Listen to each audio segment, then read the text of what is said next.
మీకు ఈ వీడియో నచ్చినట్లయితే వీడియో క్లిక్ చేసి ఛానల్ని సబ్స్క్రైబ్ చేసుకోండి.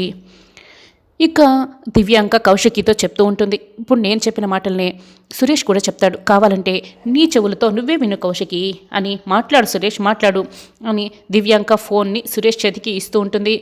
స్పీకర్ ఆన్ చేసి మాట్లాడు అని చెప్తూ ఉంటుంది. చూడు సురేష్, ఇప్పుడు నువ్వు మాట్లాడే మాటలు మన జీవితాన్ని మార్చేస్తాయి. కాబట్టి నువ్వు ఏం మాట్లాడాలనుకున్నా కూడా ఆలోచించి మాట్లాడాలి అని నువ్వు నీ నిర్ణయాన్ని చెప్పావే అనుకో, నేను జీవితంలో ఇక మీరు పెళ్లి చేసుకున్నా కూడా అడ్డుపడను. కాబట్టి ఏం చెప్పినా కూడా నీ నిర్ణయంపైనే ఆధారపడి ఉంది. కాబట్టి ఆలోచించి నీ నిర్ణయాన్ని చెప్పు సురేష్ అని కౌశికి చెప్తూ ఉంటే, దివ్యాంక నిజంగానే తను బలవంతం చేశాను నమ్ముతున్న సురేష్ దాన్ని తలుచుకుంటూ, చూడు కౌశికి, నేను మాట్లాడే మాటలు నిన్నెంత బాధ పెట్టినా కూడా నేనేమీ చేయలేని పరిస్థితి. మనం జీవితంలో ఎప్పటికీ కూడా కలిసి ఉండలేం. మన ప్రేమ ఇంతటితో ఆగిపోతుంది. ఇదే నిజం. నువ్వు నమ్మినా నమ్మకపోయినా ఇదే నా నిర్ణయం అని సురేష్ ఇంకా చెప్తూ ఉంటే, చూడు దివ్యాంక, ఇప్పుడు చెప్తున్నాను, సురేష్ ఈ మాటలు మాట్లాడిన తర్వాత మీ ఇద్దరు ఇప్పుడు నిరభ్యంతరంగా పెళ్లి చేసుకోవచ్చు. మీ పెళ్ళి నేను ఆపను కాక ఆపను. చూడు సురేష్, ఈ మాటలు మాత్రం నువ్వే గుర్తుపెట్టుకో. నువ్వు మాట్లాడిన మాటల వల్లే మనం దూరం అయిపోతున్నాం. ఇక జీవితంలో కలుసుకోవటం ఉండదు. ఈ మాట మాత్రం గుర్తుపెట్టుకో సురేష్.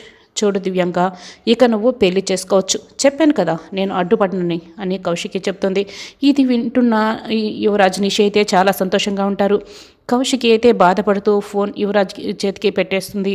చూడక్క, బావ నీకు అన్ని విధాలా సరైన వాడు కాదనే ఉద్దేశంతోనే మేము దివ్యాంకకి సపోర్ట్ చేస్తున్నాము. అంతేకాని నీ మీద బావ మీద మాకు ఎటువంటి కోపం లేదు, అర్థం చేసుకోక్క అని యువరాజ్ చెప్తూ ఉంటే, కౌశికి అయితే బాధపడుతూ వెళ్ళిపోతుంది. చూడు యువరాజ్, ఈరోజు వదిన మనల్ని ఎక్కడ చంపేస్తుందని నేను ఎంత భయపడిపోయానో, చివరిలో నువ్వు చాలా బాగా కవర్ చేసావు యువరాజ్ అని నిషి అయితే చాలా సంతోషంగా ఉంటుంది. చూడు దివ్యాంక, నీకు దగ్గరగా కౌశికికి దూరంగా ఉంటామని చెప్పావు, నేను అలాగే ఉంటున్నాను. అయినా కూడా ఇంకా ఎందుకు నువ్వు కౌశికిని ఎలా ఏడిపిస్తున్నావు? ఎంతకాలం ఇలా బాధ పెడతావు కౌశికిని అని సురేష్ నిలదీస్తుంటాడు. ఇప్పుడే కదా నేను మొదలుపెట్టాను, అప్పుడే ఎలా ఎండ్ చేస్తాను అనుకుంటున్నావు? కొన్ని రోజులు అయిపోతే నీకు కూడా ఇది అలవాటైపోతుందిలే అని దివ్యాంక ఇక వెళ్ళిపోతుంది. ధాత్రి కేదార్లు సరుకులు తీసుకొని లోపలికి వేస్తూ ఉంటారు. గుమ్మం దగ్గరే ఫోన్ మాట్లాడుతున్న కాచి, ఏంటి అంత బరువు మోసుకొస్తున్నారు అని అడుగుతూ ఉంటుంది. సరుకులు అని ఇద్దరు లోపలికి వస్తూ ఉంటారు. ఏందమ్మీ, పార్టీ లేదు, ఫంక్షన్ లేదు, ఎందుకు ఇన్ని సరుకులు అని లోపలికి రాగానే వైజయంతి అడుగుతూ ఉంటుంది. ఏంటే అత్తయ్య అడుగుతుంటే వినపడటం లేదా అని నిషి కూడా చెప్తూ ఇంకా అడుగుతూ ఉంటే, రేపు కేదార్ వాళ్ళమ్మ సంవత్సరికం, గుడిలో అన్నదానం చేద్దామని ఇవన్నీ సరుకులు తీసుకొచ్చాము అని ధాత్రి చెప్తుంది. ఏంటేంటి, మీరు సంవత్సరికానికి అన్నదానం చేస్తారా? పోనీ ఒక పని చేయండి, మీరు ఈ ఇంట్లో కలిసి ఉండండి, నేను నా కొడుకు కోడలు ఇంట్లో నుంచి వెళ్ళిపోతాం. అదే కదా మీ అందరికి కావాల్సింది అని వైజయంతి నిలదీస్తుంటే, పిన్ని ఏంటి అమ్మట్లు, మా అమ్మ సంవత్సరికానికి మీరు ఇంట్లో నుంచి వెళ్ళటానికి అసలు సంబంధం ఏముంది అని కేదార్ అడుగుతూ ఉంటాడు. ఉంది, మీరు ఈ ఇంట్లో ఉండటం మాకు ఇష్టం లేదు అని చెప్పినా కూడా మిమ్మల్ని ఈ ఇంట్లోనే ఉండనిస్తూ మీరు చేస్తున్నదంతా ఇలా చూస్తున్నారు అంటే మీరు అయిన వాళ్ళు, మేము పరాయి వాళ్ళం అనే కదా అర్థం అని నిషి అడుగుతూ ఉంటే, నువ్వు పరాయి అయినవి ఏంటి నిషి, నువ్వు ఈ ఇంటి చిన్న కొడవలివి అని కేదార్ అంటాడు. ఇక నిషికైతే చాలా కోపంగా రగిలిపోతూ, నేను ఈ ఇంటి చిన్న కోడల్ని కాదు, ఈ ఇంటి కోడల్ని, నిషిక వజ్రపాటి, ఈ ఇంటి ఏకైక వారసుడు యువరాజ్ మాత్రమే, యువరాజ్ భార్యని నేను మాత్రమే, కాబట్టి ఈ ఇంటికి ఒకే ఒక వారసుడు, అది మేము మాత్రమే అని నిషి చెప్తూ ఉంటే, దారిని పోయే దానయ్య వాళ్ళందరూ కూడా ఈ ఇంటికి వచ్చి మాకు ఇంటి పేరు కావాలి, వజ్రపాటి ఇంటి పేరును తగిలించుకుంటాం అని నీలాంటి వాళ్ళు వచ్చి అడుగుతూ ఉంటే మేము చూస్తూ ఊరుకుంటాం అనుకుంటున్నావా? ఇంకోసారి నేను ఈ ఇంటి చిన్న కోడలనని నీ నోటి నుంచి వచ్చిందే అనుకో, నేనేం చేస్తానో నాకే తెలియదు అని నిషి ఇక చిటికలు వేస్తూ చెప్తూ ఉంటే, నిషి నువ్వు మాట్లాడుతున్నది మీ బావగారితో అన్న విషయం గుర్తుపెట్టుకో అని ధాత్రి చెప్తూ ఉంటే, ఏంటే గుర్తుపెట్టుకునేది, ఈ ఇంటికి మీకు ఎటువంటి సంబంధం లేకున్నా కూడా నువ్వు నీ భర్త దౌర్జన్యంగా ఈ ఇంట్లో ఉంటున్నారు అని నిషి చెప్తూ ఉంటే, నిషిక, కేదార్ ఈ ఇంటికి ఏమవుతాడో నీతో పాటే ఇక్కడున్న వాళ్ళందరికీ కూడా తెలుసు, మళ్ళీ ప్రత్యేకంగా గుర్తు చేయాల్సిన అవసరం లేదనుకుంటా అని ధాత్రి చెప్తూ ఉంటే, మీరు చెప్పింది నిజమే అని నమ్మించడానికి మీ దగ్గర సాక్ష్యం లేదనుకుంటా అని వైజయంతి అడుగుతూ ఉంటే, మీరు ఇలా సంతోషంగా సంబరాలు చేసుకుంటాము, సంతోషంగా వేడుకలు జరుపుకుంటాము అంటే మేము చూస్తూ ఒప్పుకోము, అసలు మీరు వీటిని బయటకు తీసుకువెళ్ళండి అని నిషి చెప్తూ ఉంటే, చూడు నిషిక, మేమేం సంబరాలు చేసుకోవటం లేదు, వేడుకలు చేసుకోవటం లేదు, మా అమ్మ సంవత్సరికాన్ని మా అమ్మ ఆత్మ శాంతించడం కోసం చేసుకుంటాం, అన్నదానం చేస్తామని చెప్తున్నాము, ఇందులో తప్పేముంది అని కేదార్ ప్రశ్నిస్తూ ఉంటాడు. మీ ఇష్టం వచ్చినట్లు మీరు చేసుకోండి, అంతేకాని వాటికి సంబంధించిన ఇలాంటి సరుకుల్ని ఈ ఇంట్లోకి తీసుకురాకండి, ముందు తీసుకువెళ్ళండి అని కాచి చెప్తూ ఉంటే, అవును, ఈ ఇంటికి మీకు ఎటువంటి సంబంధం లేనప్పుడు ఇలాంటి సరుకుల్ని మా కళ్ళ ముందు మీరు తీసుకురాకూడదు అని యువరాజ్ అంటాడు. ఏందిరా కూడా నువ్వు శాంతమూర్తిలాగా అలా మాట్లాడుతున్నావు, తప్పు తాలింపు అని ఇలా నీతులు చెప్తూ ఉంటే వీళ్ళు వింటారనుకుంటున్నావా? ఇచ్చుడమ్మి ఆ సరుకుల్ని బయటపడేసి మీరు ఇంట్లోకి వస్తారో లేక ఆ సరుకులతో పాటే మీరు కూడా బయటకు వెళ్ళిపోతారో మీరే నిర్ణయించుకోండి అని వైజయంతి చెప్తుంది. మీరు ఈ ఇంట్లో ఉండాలి అనుకుంటే మేము చెప్పినట్లు వినాలి, లేదు మీ ఇష్టంగా ఉంటానంటే బయటికి వెళ్ళి మీ ఇష్టం వచ్చినట్లు ఉండొచ్చు అని నిషి చెప్తుంది.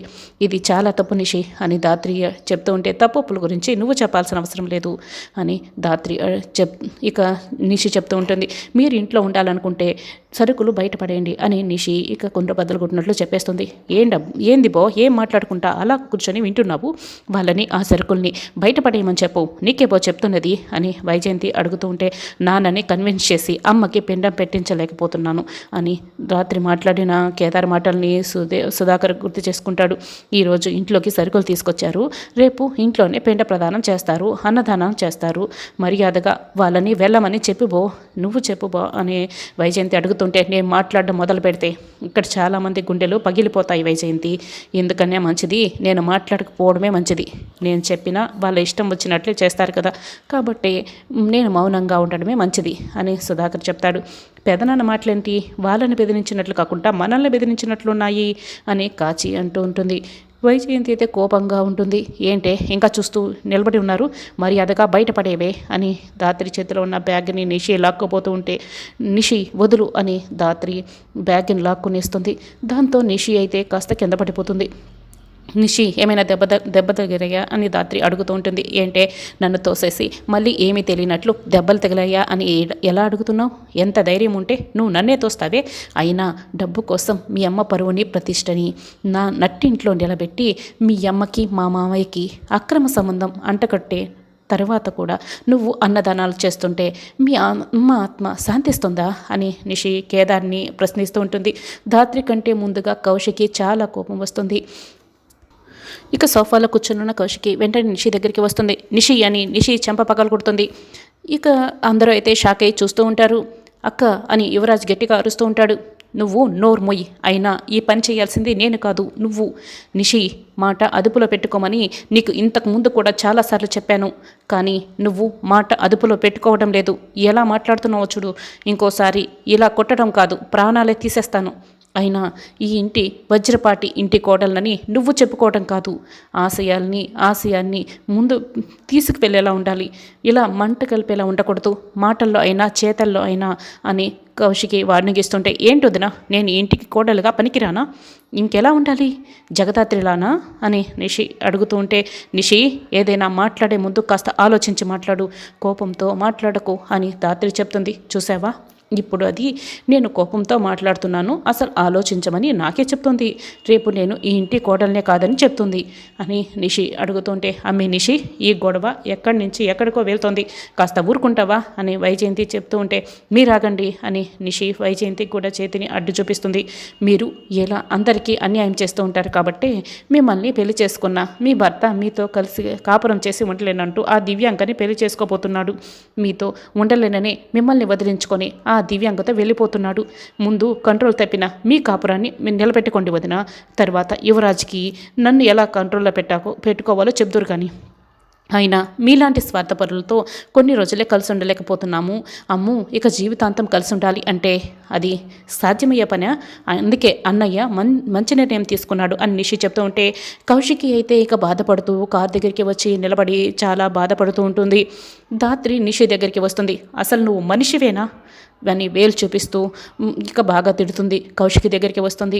ఇక కేదార్ ధాత్రి కౌశికి దగ్గరికి పరిగెత్తుకుని వచ్చి, ఏంటి నిషి చెప్తుంది నిజమేనా, అన్నయ్య మిమ్మల్ని కాదని ఇక దివ్యాంకని పెళ్లి చేసుకుపోతున్నారా అని అడుగుతూ ఉంటే, అవును నాతో కలిసి ఉండలేనని ఇందాకే తేల్చి చెప్పేశాడు అని కౌశికి అంటుంది.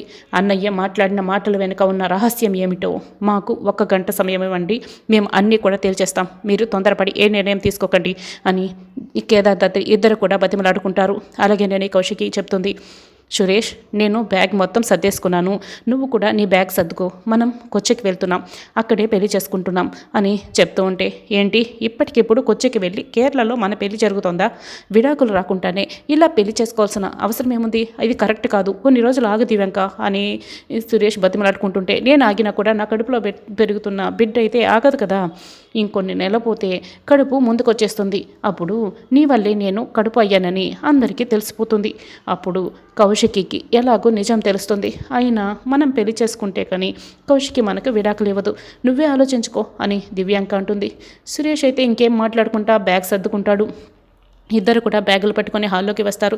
కేదార్ దత్రి ఇద్దరు వస్తారు. అన్నయ్య, మీరిద్దరూ పెళ్లి చేసుకోబోతున్నారా? మీరు కౌశికి వదనతో మాట్లాడిన మాటలన్నీ కూడా నిజాలు కావని, మీరు మాట్లాడిన మాటల వెనుక ఏదో బలమైన కారణం ఉందని ఉంటుందన్న నమ్మకంతో వచ్చాము, కాబట్టి ఆ కారణాలేంటో చెప్పండి అన్నయ్య, అవన్నీ అబద్ధాలని చెప్పండి అన్నయ్య అని కేదార్ దాత్రి అడుగుతూ ఉంటారు.